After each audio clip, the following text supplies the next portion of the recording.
Hello.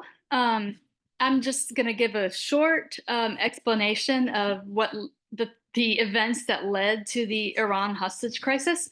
So the hostage thing happened in 1979, and there were a lot of Americans that were taken from the American embassy in Iran, and 66 of them were held until the beginning of 1981. So, why did Iranian people do this to the Americans? Like, what did they have against the United States? Well, that goes back to 1953.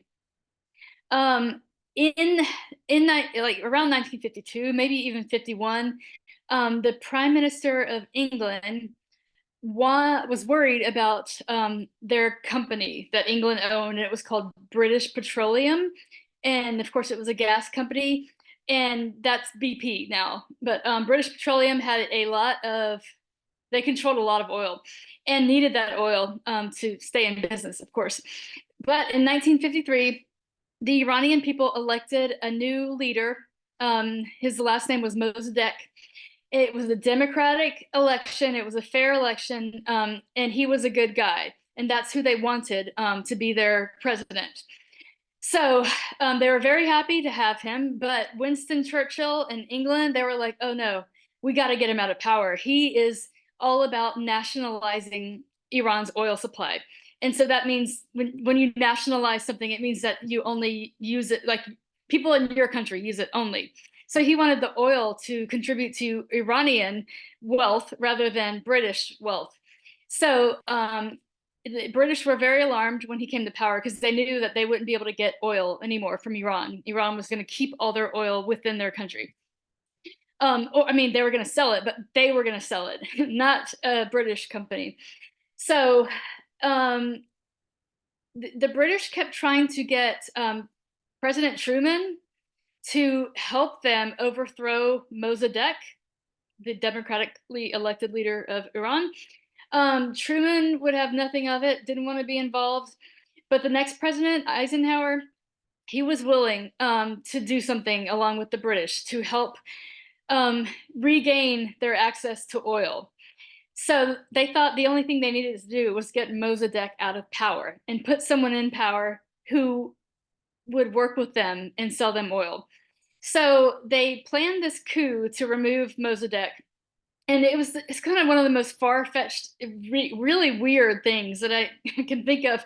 But the CIA actually went to Iran and they got a bunch of people like off the streets, like poor people, and they paid them to instigate a coup against Mossadegh, and they wanted it to be like very public. They didn't want anyone around the world to know that the United States and England did this. They wanted it to seem like the Iranian people themselves did this, that they didn't like Mossadegh, so they went about overthrowing him.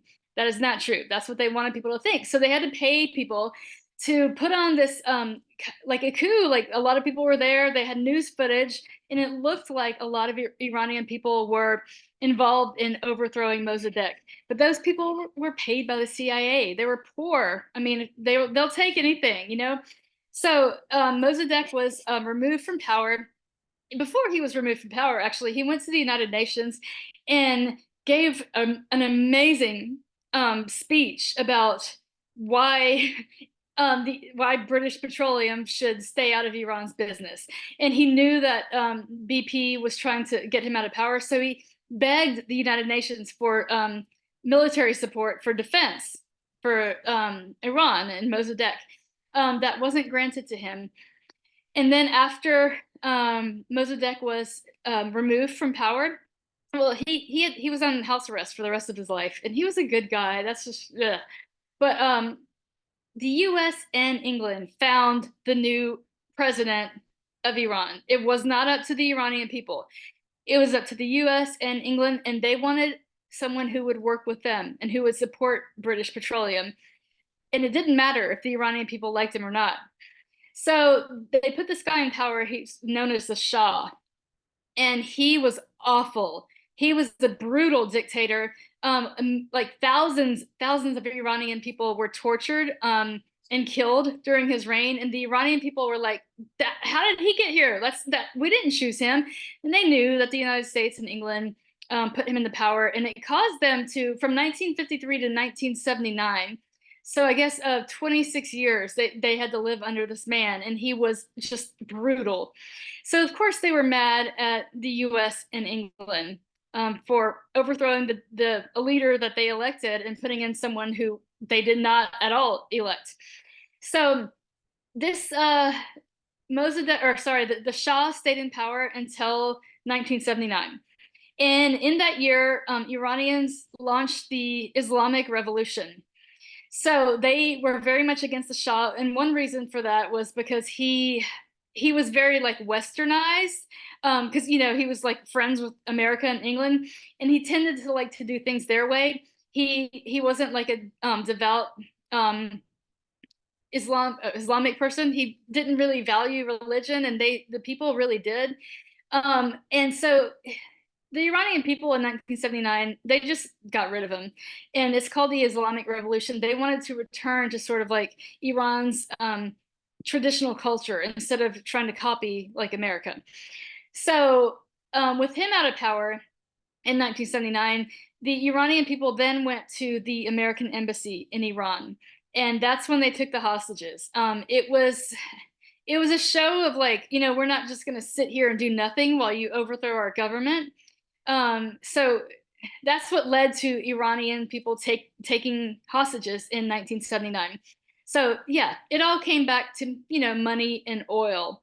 But this practice of the US removing people from power um, and putting someone else in, that happened in a lot of places. So if there was any president or, prime minister or whatever who was leaning towards communism, and, whether or not they were truly communists, it threatened the United States because they could no longer access the goods in that country if it were communist. And you also can't trade with them or can't sell them anything.